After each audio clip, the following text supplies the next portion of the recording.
The notice at the entrance to Winter Wonderland announced that Santa Claus was at lunch and would be back at 2 o'clock.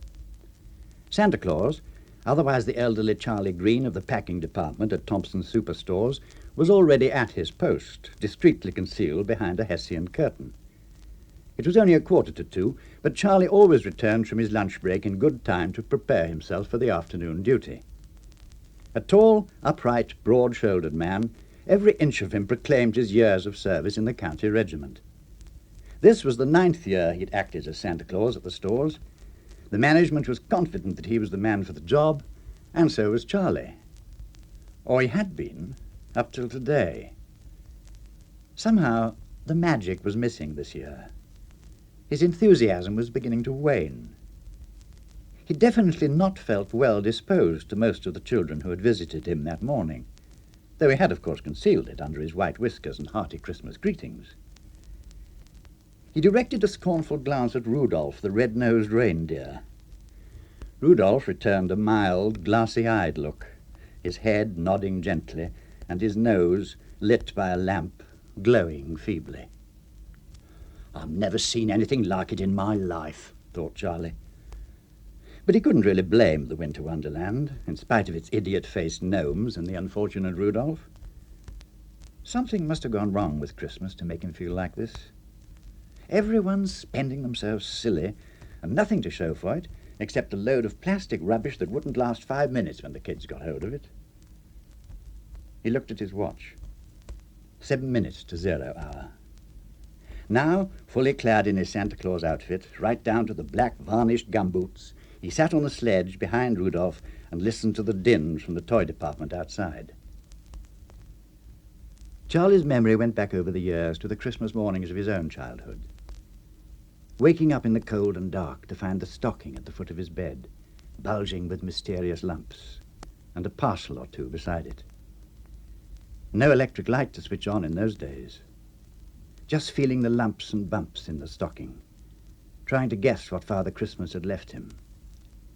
And then, in the first grey light of dawn, the excitement of discovering a box of red-coated lead soldiers, a game of snap, a jack-in-the-box, a wooden top, plain chocolate squares wrapped in red and green silver paper, an orange, some walnuts, and 3 shining new coins.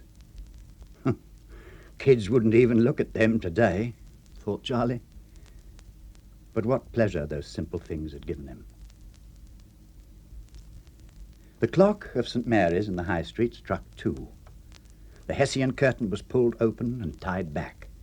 Mr. Whitmore, the manager of the toy department, performed this ceremony every afternoon. Charlie made a final adjustment to his Christmas whiskers and checked that the sack was topped up with gifts. Every parcel was marked with a letter and a number, a secret code known only to himself, to ensure that no beefy little boy would get a doll and that no little girl would get a toy pistol. And that was the least he could do for his young customers. Jane, a temporary young sales assistant dressed in a tight-fitting Pixies outfit, stood at the entrance to issue tickets for the Wonderland and a present from Santa. The sight of her made Charlie feel somehow better, and he returned her smile with a regal wave. "Oh, there's life in the old dog yet," he muttered. And then he turned his attention to the first visitors of the afternoon. Half an hour went by, with Charlie dispensing jovial greetings and gaily wrapped parcels in exchange for little red tickets. Then came a lull, and he looked out of the tiny window in a wooden partition that screened the Wonderland from the rest of the toy department. From here he had a view of the doll counter, presided over by the aging Miss Knott, who at that moment was demonstrating some highly expensive walking dolls to an equally expensive-looking young woman in a grey fur coat. There was a tough little boy with her, about 8 years old, creating general havoc while his mother took her time in choosing a present that was evidently not for him. Seeing Charlie's face in the little window, the boy poked out his tongue at him and kicked over a large doll which fell with a crash into the chimpanzee's tea party, set out on the floor near the counter. This took the attention of the mother and Miss Knott, so that they didn't see, as Charlie could, a tall, pale youth in a loose black overcoat stroll casually up to the chair on which the woman had placed her lizard-skin handbag. A quick look over his shoulder, A sudden grab at the bag, which went easily into an inside pocket of the overcoat, and he was off, confident that no one had spotted him. But he'd reckoned without Santa Claus. Telling Jane to hold the fort, Charlie went swiftly and silently through the crowded toy department to the top of the stairs, down which the thief was rapidly disappearing. Unfortunately, several children followed him, and the noise they made caused the youth to look round. Seeing the large figure of Santa Claus approaching, evidently in pursuit, he made a sudden dash to the main exit on the ground floor. Charlie hitched up his robe and ran after him, scattering shoppers left and right. Mr. Whitmore, watching in dismay from the top of the stairs, said, "Oh, my God, this'll ruin our Christmas image." With Miss Knott calling him to help her with an hysterical woman who had lost her handbag, a ghastly little boy, who seemed determined to wreck the whole department, and a tearful Jane left with a wonderland and a group of impatient parents and children on her hands, poor Mr. Whitmore's world was collapsing about him. But he had enough sense to let Charlie get on with it while he stayed with the sinking ship of the toy department. "Close the wonderland," he said to Jane. "Tell them Santa's gone to get some more toys." And then, addressing himself to the hysterical mother, "Come into my office and sit down, madam, and the little boy as well, if you please." Downstairs, scattered display stands in haberdashery and cosmetics marked the route of the chase. Charlie was well out into the high street by now, determined not to lose his prey. His loud, angry cries of "Stop, thief!" and "Come here, you horrible hooligan!" mingled oddly with the strains of Silent Night from the carol party outside St. Mary's. The vicar, on his way to join the carolers at St. Mary's, expressed the opinion that it must be something for a new television comedy series. "But I think they've overstepped the mark this time," he said. By now, Charlie, who in spite of his 64 years was sounder in wind and limb than the youth, was storming along an alleyway into which his quarry had disappeared. Knowing it to be a cul-de-sac, he felt sure he had at last got the villain bottled up. As he got to the alleyway, the youth peered furtively out of it. With a roar that almost stopped the traffic, Charlie leapt upon him. The youth wriggled furiously as he felt an iron grip on his shoulder. And then, like an eel, he managed to slip out of the overcoat.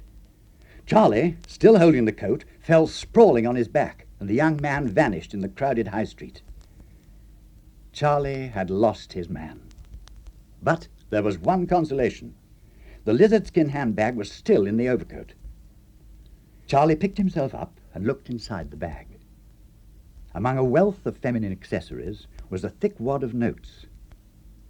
"Must be 200 quid in that lot," he muttered, and quickly closed the bag again. There appeared to be no means of identifying the youth from anything in the coat pockets, but half a dozen valuable cigarette lighters in one of them were obviously stolen property as well. "Well, I've emptied his stocking for him," said Charlie, to the interested crowd that had gathered round him in the street. "Are you all right, Dad?" asked a traffic warden who had witnessed the end of the chase. Yes, I'm all right," said Charlie. "I wish I'd caught the villain, though. I would have done, if I'd had some help from the public." He glared for a moment at the bystanders. "God help us," he said. With which, he proceeded to make his way back to Thompson's stores, wearily, but with the dignity of one who has done his duty in the face of great odds. His feet were killing him, but his lunchtime depression had completely gone, and he paid scant attention to the facetious remarks that greeted him as he walked along the crowded street carrying a long black overcoat and a lizard-skin handbag. Reporting to Mr. Whitmore's office on his return, he found the manager with a fur-coated woman, the dreadful boy, the store detective, and a policeman. Mr. Whitmore almost wept with relief when Charlie showed him the handbag with the money still in it. The store detective was still rather put out by what he considered to be ill-advised and ham-fisted action on Charlie's part, but was none the less gratified to see the return of the money and the cigarette lighters. The policeman noted Charlie's description of the thief and congratulated him on recovering the stolen property. The young mother, having checked that the contents of her bag were all present and correct, was singularly undemonstrative. Now that her money was safe, she evidently felt it would be a waste of time and emotion to express too much gratitude. She regarded the dishevelled, sweating figure of Santa Claus with faint distaste and handed him 2 or 3 small coins. "Thank you so much," she said in a bored, flat voice. "Sorry I haven't any more change." Dodging a hefty kick from the small boy, Charlie mumbled something under his beard and went over to the Winter Wonderland, where Jane was still vainly trying to pacify a crowd of protesting children. "Oh, I'm glad to see you," she said. "I got so worried when I heard what was happening. He might have had a gun. The thief, I mean." "Oh, not that joker, my dear," laughed Charlie. "He wouldn't have had the strength to pull the trigger." While Jane put his whiskers straight, he looked again at the money in his hand. His reward amounted to the price of a present from Santa. "Here, put this in your till," he said to Jane, "and tell the kids I'll be ready in a minute. There's just one little boy that Santa Claus nearly forgot." He went to his sack of toys and searched for a gift marked D4. He was deliberately sabotaging his own precious code system. Every parcel marked D4 contained a Dolly's wash day outfit, suitable for little girls aged 4 to 5. He walked out into the toy department, where the fur-coated mother, in order to try and keep her small son quiet, had just bought him a rapid-firing gun. Charlie went over to her, unnoticed by the boy, who was already aiming the gun in the direction of Miss Knott, and handed her the small parcel. "Put this in your little boy's stocking, ma'am," he said, "and best wishes to you both for a very Merry Christmas."